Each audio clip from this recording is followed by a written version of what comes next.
Fox 17 News at 6 starts right now. There's a bit of a race going on in Forest Hills, a race to claim a street corner as your own with a political sign. There's also the race for school board. It's intense, unlike years prior. Yeah, there's passionate parents on both sides of the aisle, but there's only one side where you can put a sign. Julie Dunmeyer explains, all new at 6. The race for school board for Forest Hills Public Schools, contentious, passionate parents on both sides of the aisle. But today, we're talking about signs. There's a specific set of rules in Cascade Township that are now coming into the forefront of this race. Leaves in every color, a sign of changing seasons.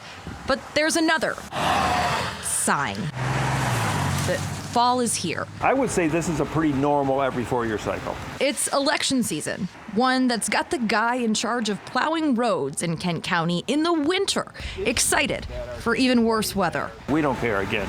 We're not discriminatory on whose we pick up. Jerry Byrne with the Kent County Road Commission says they've been accused of picking on one party more than another.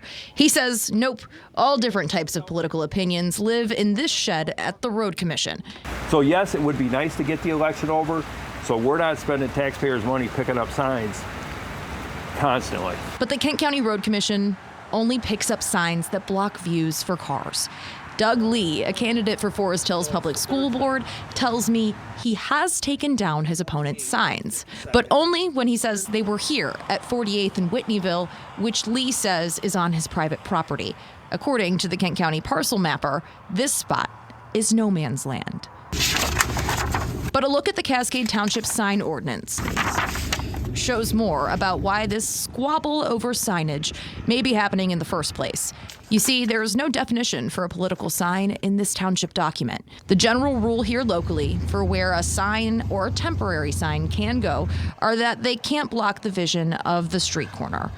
Which is why the Road Commission says about a week ago, they took down all the signs, no matter who they were for. Well, the complaints we hear are generally because they're blocking vision. If you're wondering why all this matters, Forest Hills mom Becky Olson says this type of back and forth with signs is a sign of what's to come on the Forest Hills School Board. On Sunday, I happened to be going to a little pumpkin patch in the Whitneyville area. Becky and other parents with students at Forest Hills Public Schools formed an organization called Support Forest Hills Public Schools.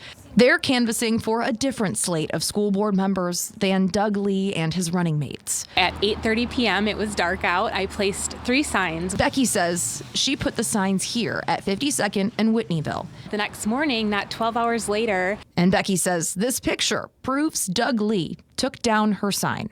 Throughout this election, it's been a game of there's signs there, let's put ours there. Doug says Becky's got it all wrong. He says that's a picture of him placing his signs back after the Kent County Road Commission took them down. If the Kent County Road Commission would have taken the signs, they would have taken both of our signs, and only ours were missing. And as they've told us, the Road Commission doesn't discriminate against whose signs are where when they're in the sight line. They all end up here if they're a problem. Problems for Jerry Byrne, mostly that revolve around this type of call. Sometimes it's a matter of one party calling in on the other. With varying outcomes. I looked at one this week that said it was completely covered at the intersection. I went out, there was one sign. The Road Commission says they'd prefer if everyone kept their signs to their own front yard, but they understand it's election season after all. But I definitely would not go put signs on someone's yard in effort to have my message gotten across. Saying the sign here that matters is this fall, people are involved in a local school board election like never before. This is all for the students. This isn't about some kind of a turf war of signs.